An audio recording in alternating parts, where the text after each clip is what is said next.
নমস্কার, আমি একটি নিখোঁজ বিষয় নিয়ে এসেছি সাংবাদিকদের সাথে।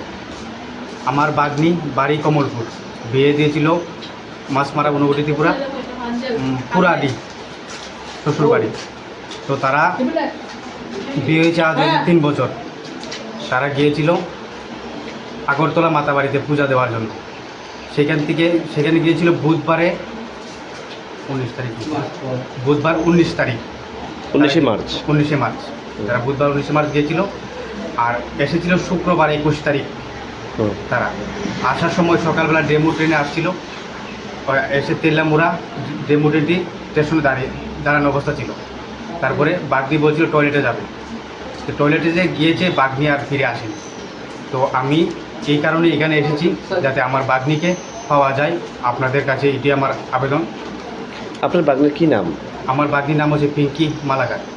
আচ্ছা, উনি কি মেরিড না আনমেরিড? মেরিট। আচ্ছা, উনি বিয়ে হয়েছে মাছমারাতে? মাছমারাতে বিয়ে হয়েছে। আচ্ছা, একটি সন্তানও আছে। ছেলে সন্তান না মেয়ে সন্তান? ছেলে সন্তান। আচ্ছা, ওনার হাজবেন্ড কি করে? ওনার হাজবেন্ড গৃহস্থী করে। আচ্ছা, কি মনে হইতেছে আপনাদের এইভাবে হঠাৎ করে নিখোঁজ হওয়ার ঘটনা নেই? এটা আমি নিজেও বলতে পারছি না, কিন্তু আজকে 3-4 দিন উপরে চলছে, কখনো খুঁজে পাচ্ছি না।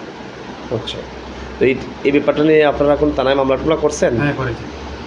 কবে করছেন? কোন থানাতে? 19 তারিখ করেছিলাম, বুধবার। কোন থানাতে? তেল্লামুড়া থানাতে। আচ্ছা, এছাড়াও যে আপনার মাছমারার অধীনে কোন থানাটা পড়ে? পেঁচাতো থানাতেও করেছি। মিসিং ডায়েরি করছেন আপনার? তো থানা কর্তৃপক্ষ কী হয়েছে? তারা যত তাড়াতাড়ি পারে তারা সম্ভব টুকিয়ে আনে। আচ্ছা, ওনার পরিবারের তরফ থেকে করা হয়েছে? আচ্ছা, আপনার বাগনি সম্পর্কে লাগে না? তো এখন কি চাইবেন প্রশাসনের কাছে? আমি তাদের এটাই চাইবো যে আমার বাগনিকে খুব তাড়াতাড়ি যেন আমি ফিরে পাই। আচ্ছা, যেদিন উদয়পুর মাতাবাড়ি থেকে পেচারতলার উদ্দেশ্যে আসার পথে এই ঘটনা ঘটেছে? 21শে মার্চ না? 21শে মার্চ। আচ্ছা, এদিন আপনার বাগনির সঙ্গে আর কারা কারা ছিলেন? বাগনির শ্বশুর ছিল, শাশুড়ি ছিল, তারপরে ছেলের বড় ভাই ছিল, বউ ছিল, আর বাগনির একটা আবু ছিল। এতজনের সামনে কিভাবে হঠাৎ করে ভেবেন নিখোঁজ হওয়ার ঘটনা সামনে এসেছে? তারা বলছে টয়লেটে যাবে বলে গিয়েছিল, কিন্তু আর ফিরে আসেনি। তাদের এটাই বক্তব্য। তারা অনেক খোঁজাখুঁজি করেছে, কিন্তু পায়নি।